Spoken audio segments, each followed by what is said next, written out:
Looking back at the 2020 NFL draft class, for the most part, you have a lot of guys who went on to have really great careers, or should I say, having great careers to this point. Obviously, you have Joe Burrow, you have Jalen Hurts, you have Justin Herbert, you have Tristan Wirfs, Andrew Thomas, Justin Jefferson, CeeDee Lamb. Plenty of guys from that draft class have gone on to have solid careers, but there's a darker part of this draft class, unfortunately, that we need to talk about to this point, and that is the Raiders' entire 2020 draft class. And I think this might be one of the worst draft classes I've ever seen for an NFL team, in my opinion. While you could argue one of those guys that were drafted in the first round was reaches, this was expected to be a really great draft class for the most part. You had a really great young receiver and a really good young cornerback who was, a reach, but had some potential to be at least a solid corner in the league. But to this point, none of those predictions or nothing like that has panned out to this point. In this video, we're going to take a look back at the Raiders' entire 2020 draft class and where are those guys to this point and what happened to all those guys. But before I get into the video, I'm not going to tell you to subscribe. By the end of this video, I'm even going to earn your subscription, hopefully. So we're not going to do any of that. All I'm going to say is make sure you follow me on my social medias down below in the description. I have Twitter, Instagram, TikTok, Twitter. I know I said that twice, but all that is down below in the description. And let's go ahead and hop into the video. We're going to start with their 4th round pick in 2020, which ended up being Amik Robertson out of Louisiana Tech. Now, judging by his draft position, Amik Robertson was not really a highly touted guy coming into the 2020 NFL draft.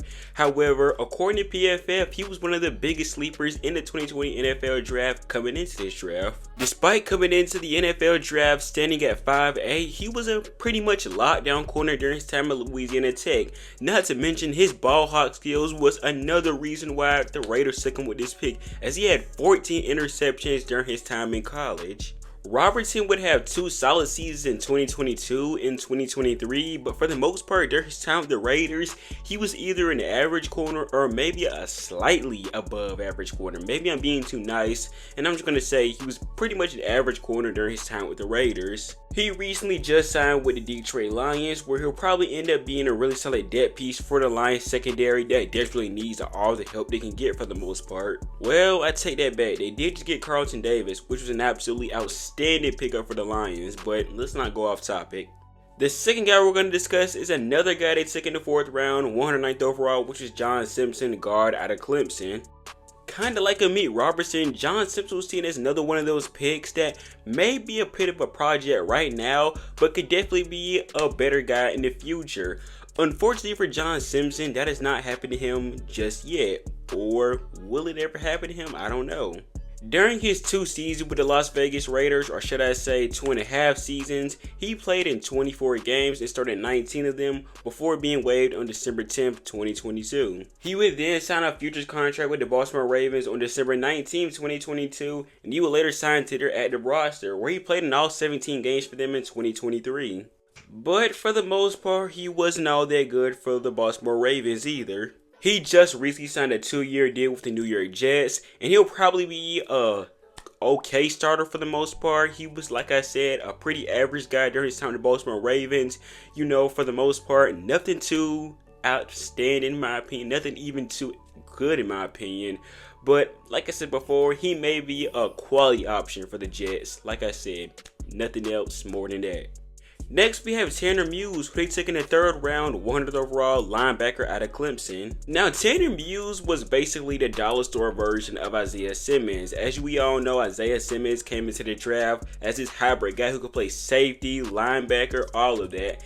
Tanner Muse basically do the same thing. He was basically viewed as a safety who could also play linebacker as well. So basically, he was basically Isaiah Simmons 2.0, the white Isaiah Simmons, whatever you want to call him. Now, he actually had a pretty good combine where he ran a 4.41 40-yard dash, which kind of boosted up his draft stock just a little bit, but obviously not too much. A 40-yard dash isn't really anything in the end. Muse would not play a single release snap for the Las Vegas Raiders, as on September 7, 2020, he was placed on injured reserve with foot injury. Then he underwent season-ending surgery on his toe on November 3rd, 2020. Then on September 6, 2021, he was waived by the Las Vegas Raiders. He would have stops with the Seattle Seahawks, the Pittsburgh Steelers, and also just recently the Los Angeles Chargers, but still so far to this point, he has not done anything much with either of those teams. Now, it seemed like Tanner Muse was going to have a big part for the Raiders defense because he was taking starter reps before he got hurt, and unfortunately after those injuries happened, he never got to show his abilities off ever, and it seemed like he may never get to do that because he's hot from team to team, and a lot of teams view him as a practice squad filler for the most part and just a depth guy, so he may never get to show off that hybrid ability he had coming into the draft. Staying in the third round, the next guy we're going to discuss is their 81st overall pick in the third round, Bryan Edwards out of South Carolina. Now, depending on how you feel about Amik Robertson, this guy might have been the best pick out of this draft class. In 2020, he didn't go too crazy. He only had 193 yards, 11 receptions, and 1 touchdown. He would jump those numbers up a little bit in 2021, playing in 16 games, having over 500 yards and 3 touchdowns. But then he got traded to the Falcons for a 7th round pick for 2023. He didn't do much with the Falcons though, only playing in 7 games, having 15 yards, 3 receptions, and 0 touchdowns. And even if this guy is not the best player from this draft class, he's either going to be first or second, so either way, it's going to be terrible, and that shows you how bad this draft class is aged. Just a pick before Bryan Edwards, we're going to keep it in the third round, and the Raiders took Lynn Bowden, 80th overall, out of Kentucky. He was a guy that was listed as a running back, but could also play a little bit of receiver too, so he was a bit of a versatile guy for the most part. He was basically that wild card Cordell Patterson type of guy. He could play receiver, he could return. Basically, he could do it all for the most part. Takes it out of Rose's belly at the last second, and then just takes over. Bowden inside the 30, cuts it back. He would not play a single game for the Las Vegas Raiders. As a couple months later, he was traded to the Miami Dolphins for a 4th round pick. He will play in 10 games for the Miami Dolphins in 2020, racking up over 200 yards and 0 touchdowns. To this point, he has still not racked up a touchdown in the NFL. It's pretty bizarre this guy got drafted by the Raiders and they said a couple months later, do we mean to draft this guy? Okay, we're going to trade you away. It's pretty bizarre. Like I said, man, this draft class is only going to get worse. And with this next guy, yeah, this is only the tip of the iceberg. The second to last pick for the Las Vegas Raiders ended up being Damon Arnette out of Ohio State, defensive back. And remember when I said this class is only going to get more bizarre? Well, this is where the bizarreness officially starts. Arnette will play in 9 games for the Raiders in 2020, racking up 25 tackles, 1 for a loss, and 2 pass defended. He will play in 4 games in 2021, racking up 4 tackles and 2 pass defended. And now, this is where the bizarreness officially starts. This is where Arnette officially starts crashing out.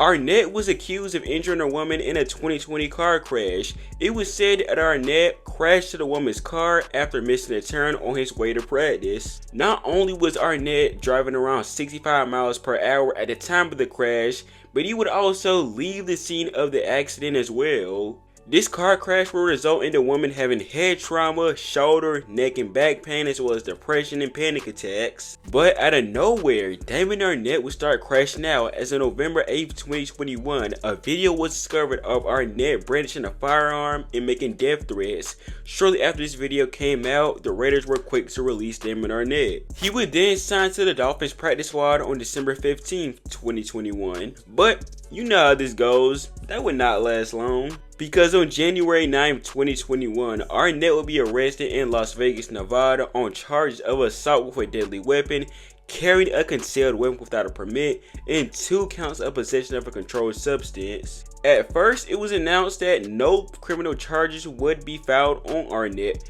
However, on May 16, 2023, it was announced by a grand jury that Arnette would be indicted on the charge of assault with a deadly weapon and other firearm-related charges. However, Arnette would not spend any time in jail, as on August 7th, he reached a plea deal and was sentenced to 50 hours of community service, $2,000 in fines, and he had to surrender the gun that he had when he was arrested. He was also ordered to not violate any laws for the next 90 days. I forgot to mention, before all of that, he was pulled over and found to have a suspended license. Now, the police let him go and allowed the passenger to drive the vehicle and nothing else happened. But then a day later, he was pulled over again with the same vehicle. This time, he was placed under arrest and charged with possession of a controlled substance, possession of he would be later released on driving bond. on but it seems like Arnette could not stay out of trouble, as on January 6, 2024, he was arrested in Richardson, Texas for possession of methamphetamine and unlawful carrying of a firearm. As the making of this video, I have not heard of any updates on that case quite yet. Honestly, there's a lot of words I could say to describe Damon Arnette, and honestly, I'll describe some of them. Wasted talent, waste of a career, and crash out. Those pretty much are the only words I'll use to describe Damon Arnette. The nightmare for this draft class started with Damon Arnette. However, it got worse with their first pick in the 2020 NFL Draft. The first pick for the Raiders, 12th overall in the 2020 NFL Draft, Henry Ruggs would be selected out of Alabama, the first receiver taken in this draft. Now, one of the big reasons why he was drafted this high in the 2020 NFL Draft was that combine he had. His speed was absolutely electric. He ran one of the fastest 40-yard dashes in the NFL. Because of his blazing fast speed, a lot of people compared him to Tyreek Hill, who is also one of the fastest players in the NFL, obviously. And with his deep threat ability, sort of like Tyreek Hill, it only seemed like that Henry Ruggs was going to become one of the best receivers in the NFL. Now, his rookie year was a bit disappointing. He only had 400 yards receiving, 2 touchdowns, 26 receptions. You know, something to build on, but still disappointing. However, in his first 7 games in 2021, he would eclipse all those numbers, having 24 receptions for 469 yards and 2 touchdowns. Unfortunately, we know what happened next. On November 2nd, 2021, Henry Ruggs was driving at a high speed while also under the influence in Spring Valley just outside of Las Vegas. While driving, he ended up rear-ending another woman in her car. Unfortunately, that woman's car would catch on fire and her dog would end up perishing. The woman's name was Tina Tenter, and she was only 23 years old. Henry Ruggs would be arrested and charged with driving under the influence, resulting in death and also reckless driving. Not only was Henry Ruggs himself in the car, but his girlfriend was also in the car. Now, it was said that Henry Ruggs and his girlfriend were seen drinking at Topgolf shortly before this incident had happened. It was then said that Henry Ruggs was driving at 156 miles per hour and he ended up losing control of his car as he attempted to panic stop. However, as he lost control, he rear-ended the woman at a 127 miles per hour speed. Obviously, like I said before, that ended up causing her car to catch on fire, killing her and her dog. Henry Ruggs and his girlfriend, on the other hand, suffered no life-threatening injuries.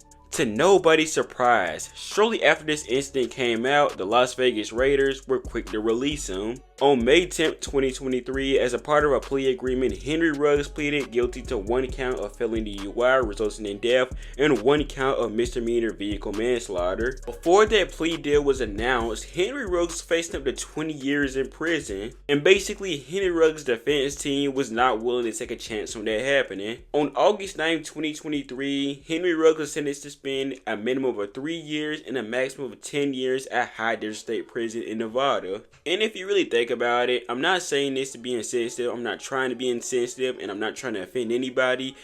2 lives are ruined that night. Henry Ruggs' football career is going to be effectively over, and his livelihood is not going to be the same. And on one side, 1 life is legitimately over, like, life is over, and that family's life is not going to be the same now that that same person's life is over. Like, it's not going to be the same anymore. So 1 mistake that night changed 2 people's life forever. If Henry Ruggs just did the smart thing and got an Uber, all of this could have been avoided. But unfortunately, because of that fatal mistake, a woman lost her life and another guy is going to be in jail for the next couple years. It's just a sad story all around. In conclusion, this draft class is an all-time bust. This draft class is an all-time thud. This draft class is an all-time dumpster fire.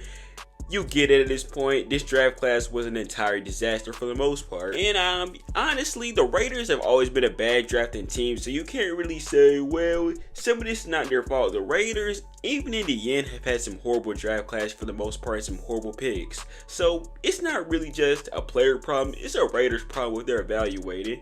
I still want to know why they drafted Lynn Bowden in the first place just to trade him away. It really does not make a lot of sense to me. That right there is a head scratcher as it is. Honestly, I could really say just because of that pick alone, that draft class is horrible. But obviously, everything else kind of made it worse. So I hope you guys enjoyed this video. If you did, let me know in the comments down below. If you haven't yet, go ahead and subscribe to my channel and tap that bell icon for future football content. And follow me on social medias down below in the description. And I will hope to see you guys in the next video. Peace.